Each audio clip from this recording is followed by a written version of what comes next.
เสียงสัมภาษณ์สั่นๆของหญิงชราคนหนึ่งที่เห็นแบงค์20มีค่ามากกว่าเงิน500 ล้านบาทในยุคเศรษฐกิจย่ำแย่แบบนี้รายรับเท่าเดิมรายจ่ายมากขึ้นสินค้าทุกอย่างมีราคาแพงขึ้นแม้แต่ข้าวราดแกงก็ขึ้นราคาตลอดจนคนหาเช้ากินค่ำแทบจ่ายไม่ไหวแต่ไม่ใช่กับป้าแอลแม่ค้าขายข้าวราดแกง10 บาทแม้จะตั้งอยู่ในย่านเศรษฐกิจป้าแอลก็ยังยืนยันที่จะขายในราคาเดิมบทสัมภาษณ์ของป้าแอลจากแฟนเพจ Facebook คิงคองเป็นคนแดกได้ระบุว่าป้าอยากเลิกป้าอยากจะพักแล้วแต่ยังเลิกไม่ได้ป้ายังเป็นห่วงเขา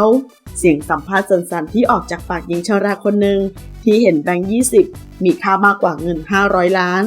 ได้ยินแล้วยิ่งกระตุกต่อมยิ่งอยากรู้เข้าไปอีกว่าเพราะอะไรทำไมถึงยังไม่เลิกทำทั้งที่แกก็แก่มากแล้วนะปีนี้ป้าแอลแก64แล้วนะ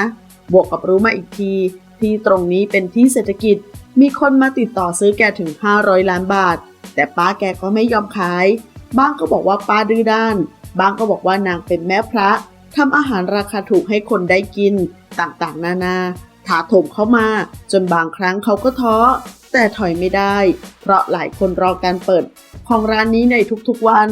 รางวัลของป้าไม่ใช่เงินทองมากองอยู่ตรงหน้าแต่รางวัลของแกคือรอยยิ้มของคนที่มากิน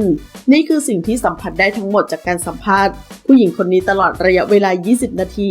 แกเป็นคนดีนะผมเชื่อแบบนั้นเพิ่งเคยเห็นหน้าเองแต่รู้สึกรักความคิดของแกมากแกชนะใจเนี่ยไปแล้วและเชื่อว่าป้าจะชนะใจทุกคนอย่างแน่นอนไปอุดหนุนป้าแกกันชื่อร้านป้าแอลข้าวแกง10 บาท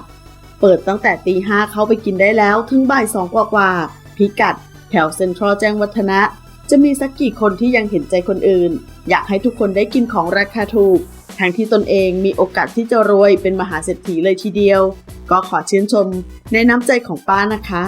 ขอบคุณข้อมูลจากคิงคองเป็นคนแดกและไลเกอร์ขอบคุณค่ะ